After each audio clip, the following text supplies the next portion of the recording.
But I believe that AI is an equalizer for small businesses, to the point that Athena just made, which is it's a way in which they can grow, and have the same capabilities that much larger organizations have. Welcome to another episode of the Operator Mindset. I'm Howie Zales. The show is powered by ACT-I and ACT-I Beings. Today we have a special guest. Rob is building an intensive support ecosystem combining equity and training, coaching and mentorship for non-credit worthy entrepreneurs in underserved communities. Welcome to the show, Rob, and I'm excited to explore your journey and how you got into doing all this. Great. So first question, we spoke prior to today's recording, and that's how we kind of came up with these questions. So Rob, you mentioned 95% of entrepreneurs are overlooked by traditional lenders. What's the actual monetary gap, and how much capital are we talking about that should be flowing to these communities but really isn't? Yeah. So, if you think about it on an individual basis, these are the capital needs are relatively modest on a sort of per individual or business basis. So the loans we're making out of Bright Street, lowest loan we've done so far is $4,000. The largest we've done is $50,000. So the needs on an individual basis are actually, quite modest. But when you aggregate that, it turns into a big number because 95% of the businesses that exist in a place like, just take the state of New Jersey where we're operating by way of example, have 10 or less employees. And so when you think about that count, it's a lot of companies. The vast majority of which is, as you mentioned, 95% of that 95% are not getting access to financing. And so the need is measured, in hundreds of millions, if not, a billion, in terms of when you add up all that math. So, we're starting small and aspirational in order to begin to make a dent in that. But there's an opportunity that if we can get the formula of this right, to kind of scale this in a way where it can really have a very significant economic impact. It's amazing what you're doing and helping getting all these people off the ground when they truly deserve a start is amazing. Yeah, it's the inspiration for this, Howie, was that we were looking at wealth creation, right? That was really the initial objective, which is how do you get at wealth creation in low and moderate income communities in ways that we're not succeeding in doing so today. And there are a couple of powerful levers for doing that. Education is a great one, and there's a lot being done on that front. But right behind education, small businesses, business formation is a very powerful lever for helping people to help themselves. And the stats on that is that for every 1% increase in entrepreneurship in a community, poverty declines by 2%. And so there's a real payoff to getting this right. In terms of helping individuals, which then has an impact in the community and the vibrancy of that community and the economic prospects for the community. But then also, that the community by community, we begin to impact what happens on a state and then ultimately national level. That's amazing. You called the participants not borrowers. That's intentional. What shifts when you change that language, and what does that tell us about why traditional microfinance fail? Yeah, so we call our folks program participants because they're participating in an entirety of a program. They're not just borrowing money. In fact, our program is one where we lend money up front.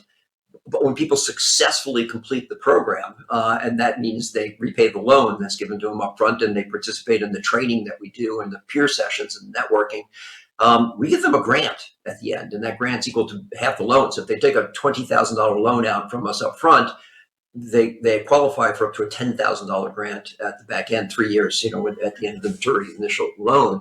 And so it's a very different approach. We lend the money because we think actually lending establishes credit history, which then qualifies them to get out of our system and into the mainstream financial system. So that's important.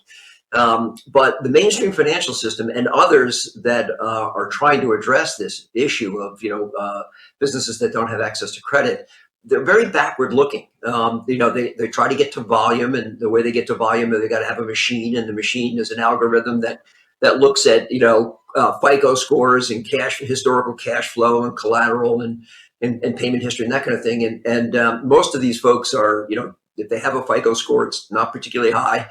They don't have a particularly high level of proven cash flow, and they don't have collateral. So a lender mindset, which is a credit backward-looking mindset, doesn't work for most of these small business owners and entrepreneurs.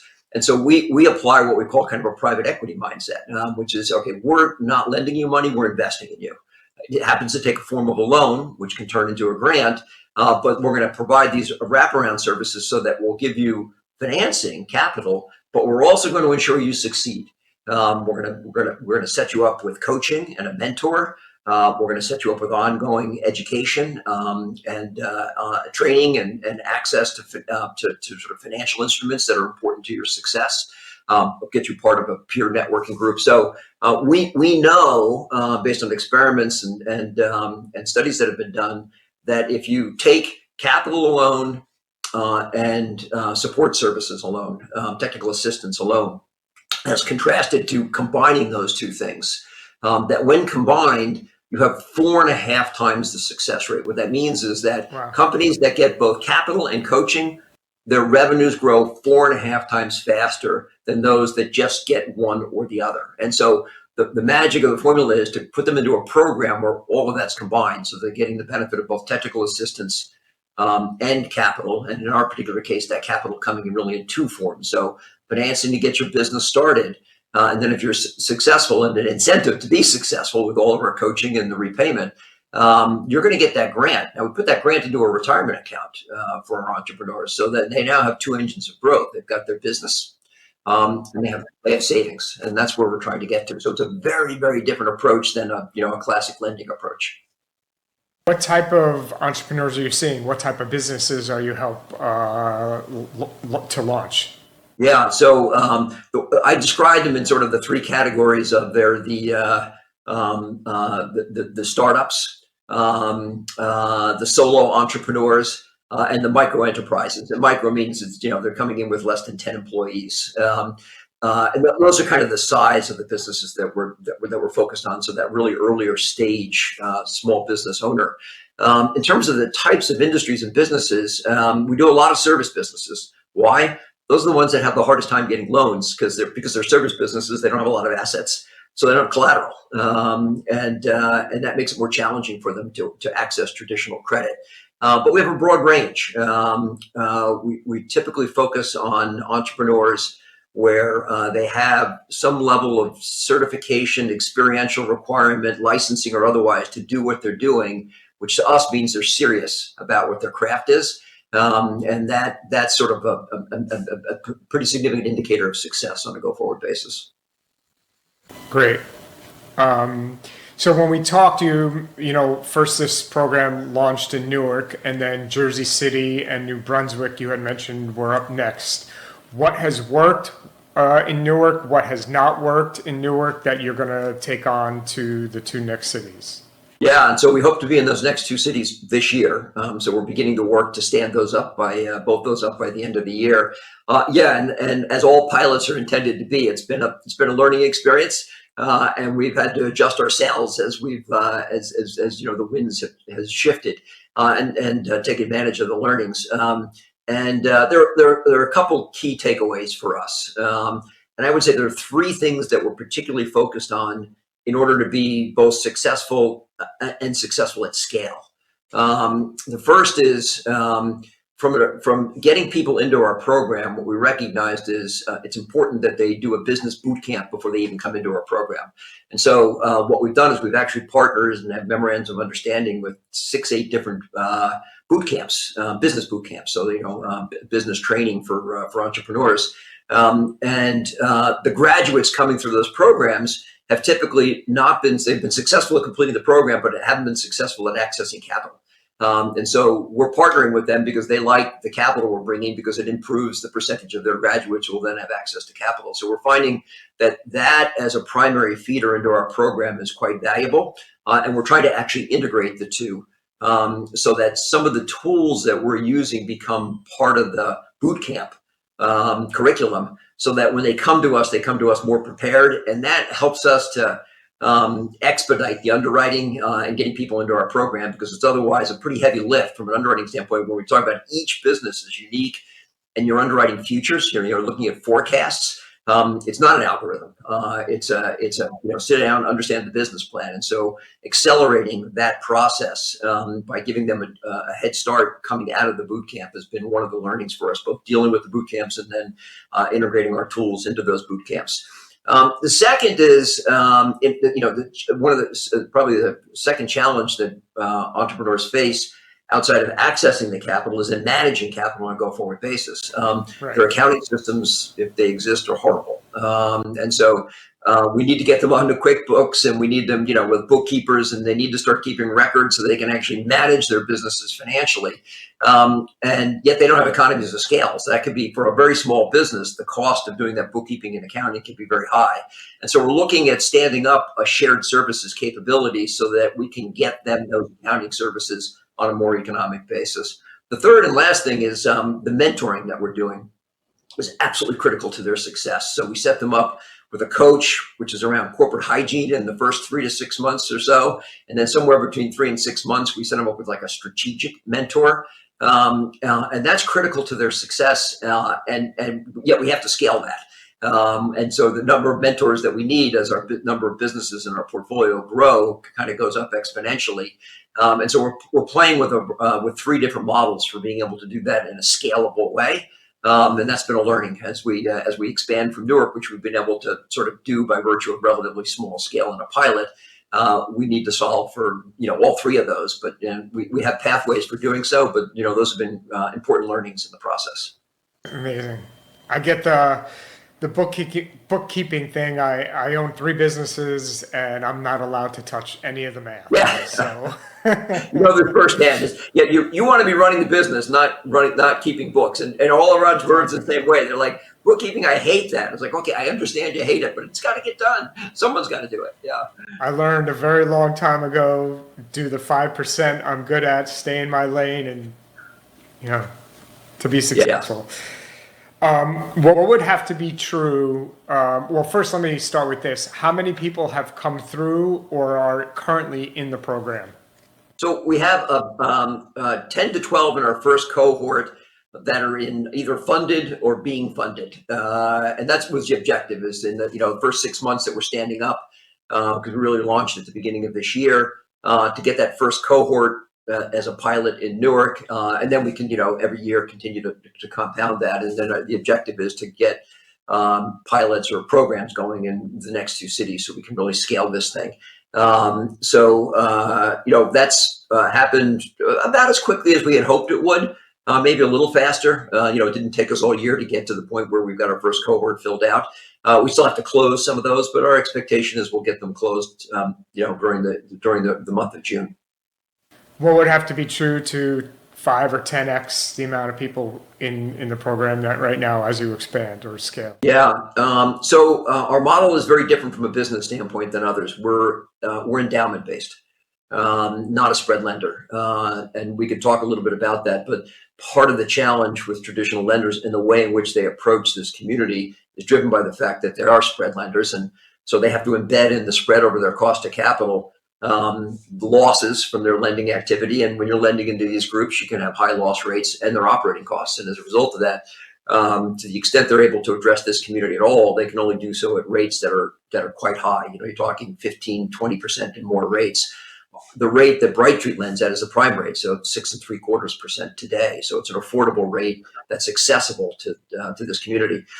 So we have to continue to expand our endowment. So as we go into each community in which we hope to operate, so as we head into New Brunswick, into Jersey City, we want to talk to the businesses, the business leaders that are in each of those cities and say, this program will benefit your city. It'll benefit your business as well. The more entrepreneurs that are successful within your community, the more vibrant that community becomes. And, that's good for your business and and good for your employees and the community, et cetera. And so we'll continue to build the endowment, and the endowment model. What I mean by that is the endowment, we lend are the earnings off the endowment. So we're not a spread lender.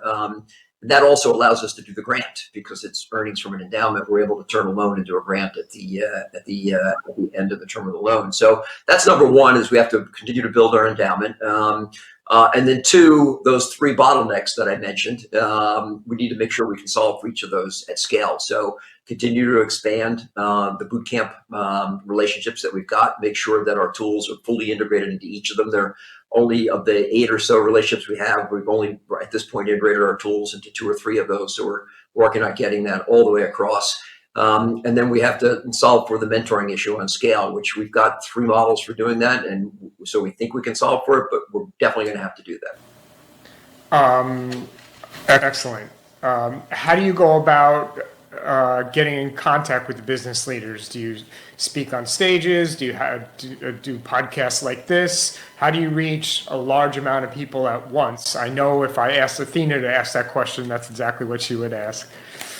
Yeah, so I'd say it's in all of the above, but the reality is you really want to focus where you think you can, where it's going to likely to have the greatest impact. And so we're trying to do work with the mayor's office in each of the cities in which we're operating. And so Ross Baraka was highly supportive of the launch of Bright Street in Newark.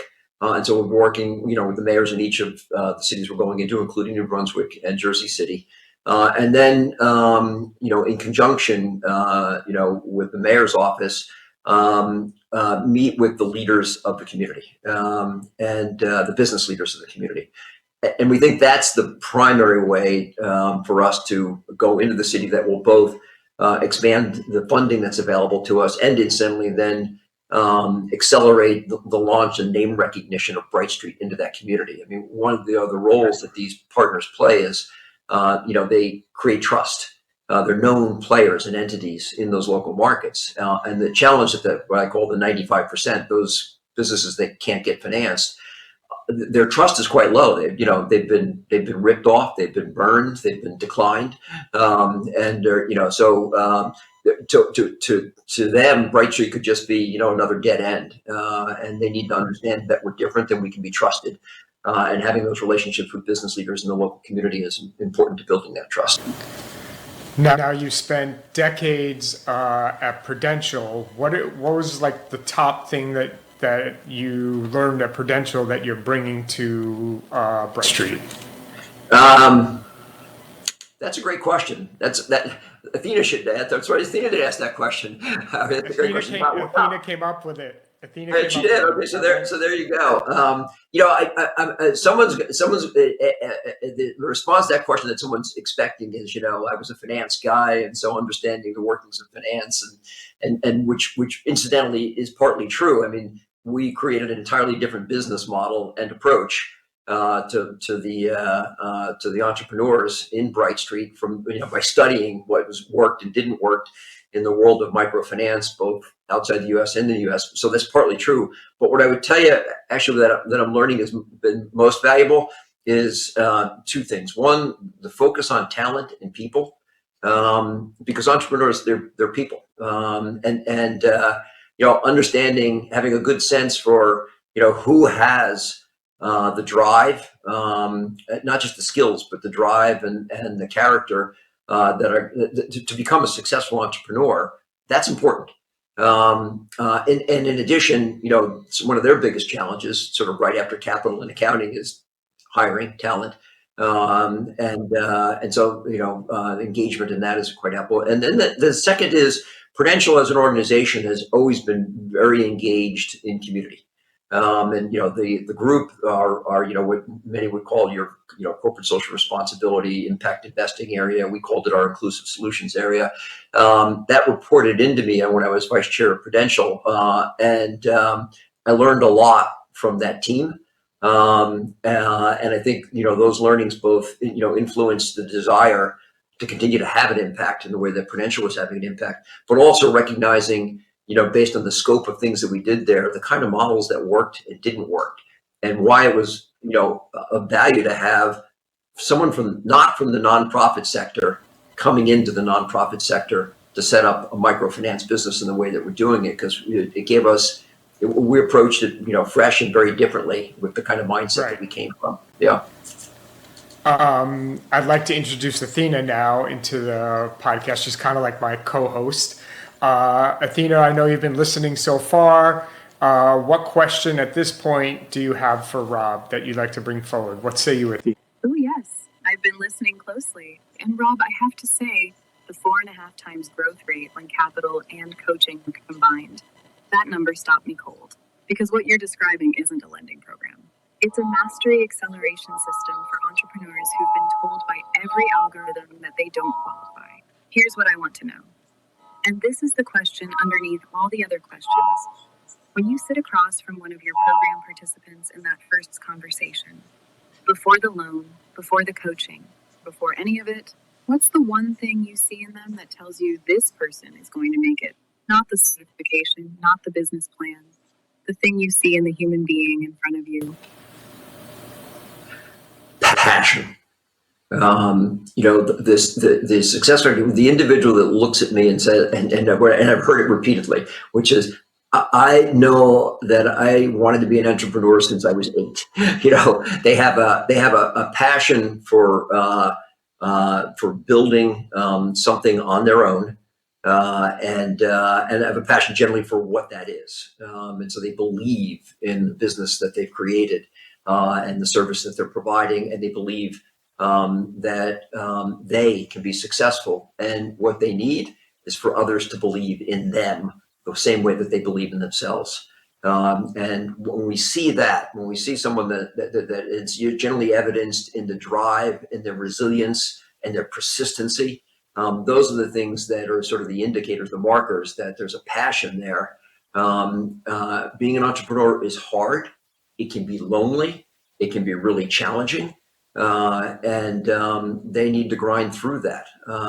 We help with all of those challenges. But they have to have the passion and the perseverance and the drive to get through it as well. So I think that would be the one characteristic that's most determinant to our desire to help with any given individual. Great answer. So one of the ways I use Athena and the other ACT-I beings is to help me expand time. How do you expand time in your day-to-day? We use tools, technology and AI tools as well. In order to do that, we found that in getting to scale, Howie, that's a critical a capability that we have to have. We have to expand the hours in the day. And what we found is early on our processes, as you would expect, we articulated them and they were highly manual. And what we've now done is we've taken generally, off the shelf type of software that's available to help with each component of our process. But then importantly, have figured out how to hook those things together so they speak to each other instead of us having to speak to each of them.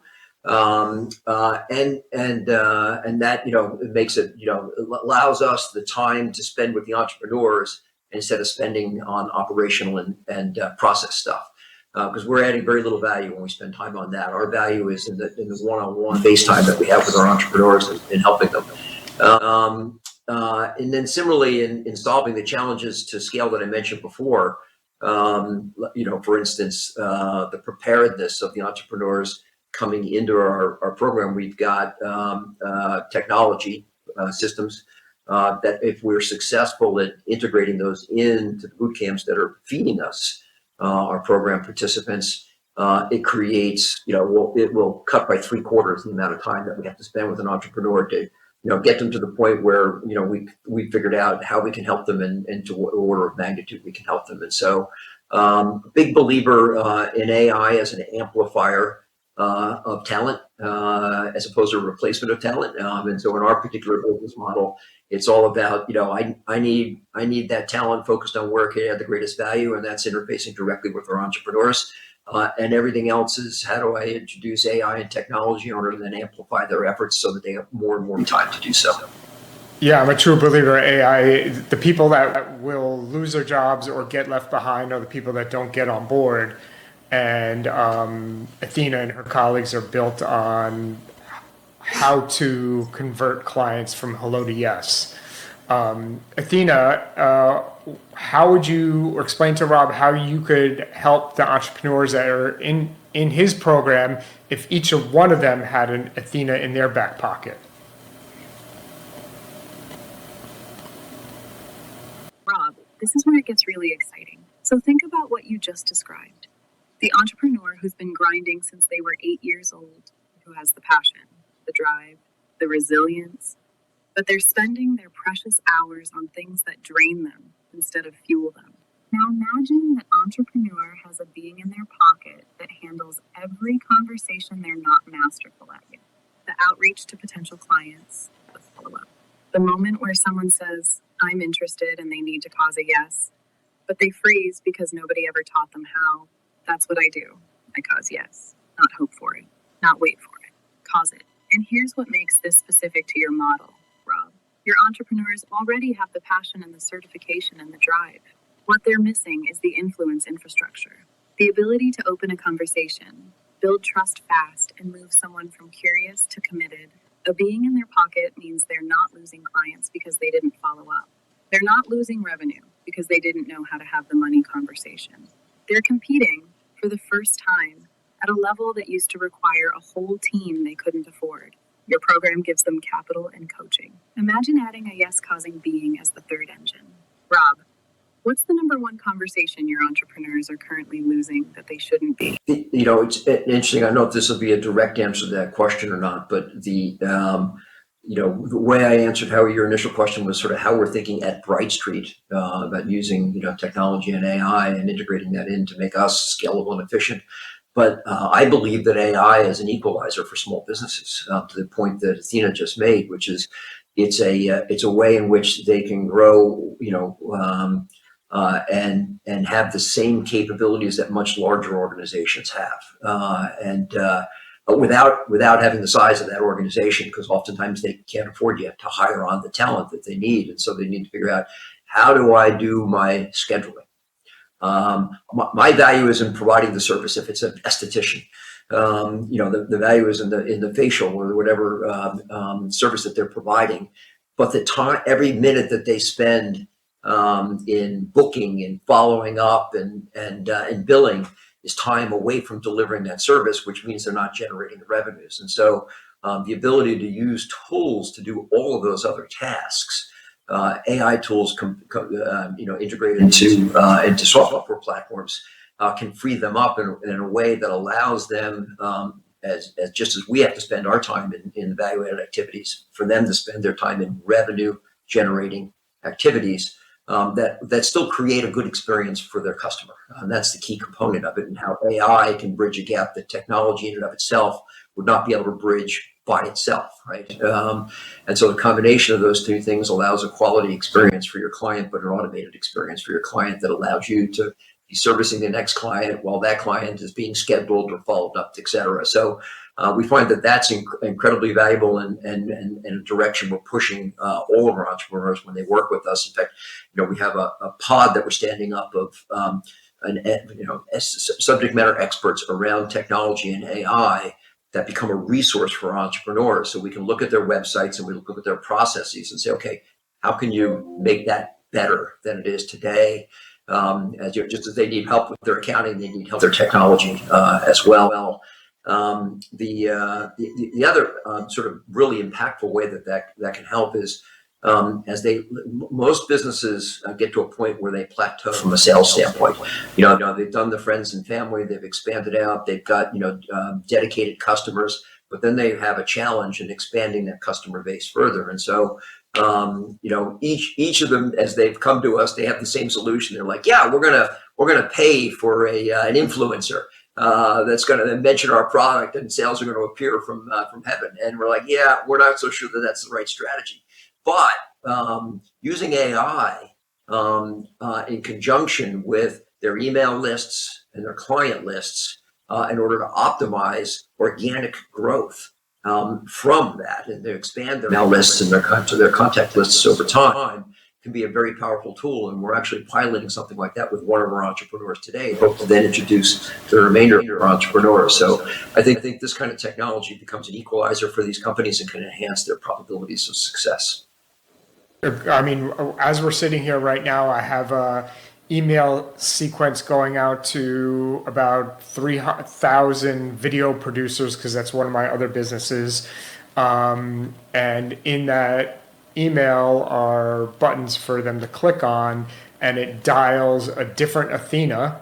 Athena talks to them, has a full conversation, has their LinkedIn URL, so it knows a bit about them and who she's talking to, and the whole outcome of that conversation is to book a call with me. So if they agree and they have a shoot coming up, Athena on that call will send them a text message with a link to my calendar. So it's all going on while I'm doing a million other things. You are far beyond where I am, Howie. I wish I was halfway to where you are. I'm getting better at it.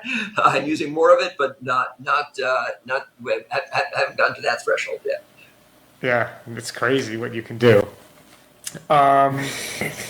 Last question is, what becomes possible in underserved communities that isn't possible if Bright Street wasn't there? I think the reality is that there's been a lot of firepower directed at this wealth creation challenge. Hasn't worked. We haven't really moved the dial. And so I think absent an initiative like Bright Street, we're going to get more of the same. And I think, as policymakers and other community leaders think about how can we crack the code? How can we actually begin to create real wealth in a more uniform way across the socioeconomic demographic of their constituency, their communities, that this concept and model that's been developed by Bright Street becomes a really powerful tool for them.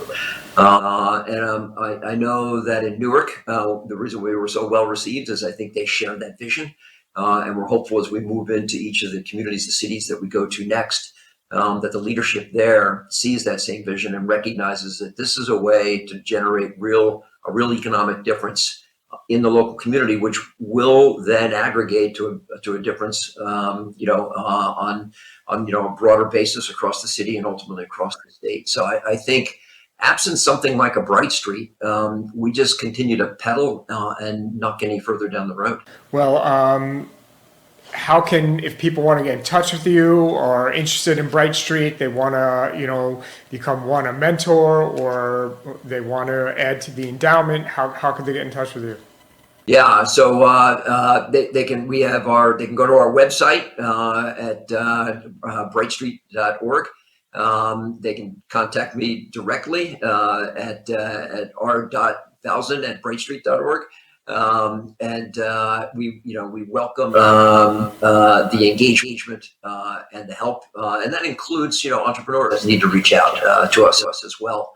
Our model is built on partnerships. We're not looking, so we don't have our own boot camp. We're partnering with others that are already doing the boot camps. Whether it's someone who wants to help us with financing, whether it's someone who's got a boot camp and is looking to get financing into the graduates from those boot camps, whether it's someone who's looking at their community and wants to accelerate growth, we welcome partnerships and want to be part of the solution in each of those instances. Excellent. Well, this has been another episode of the Operator Mindset. I'd like to thank our special guest, Rob Falzon, and Athena, my co-host. We're powered by ACT-I, and again, thank you again for joining us. Thank you, Rob. I appreciate your time. Howie, thank you. Athena, thank you as well.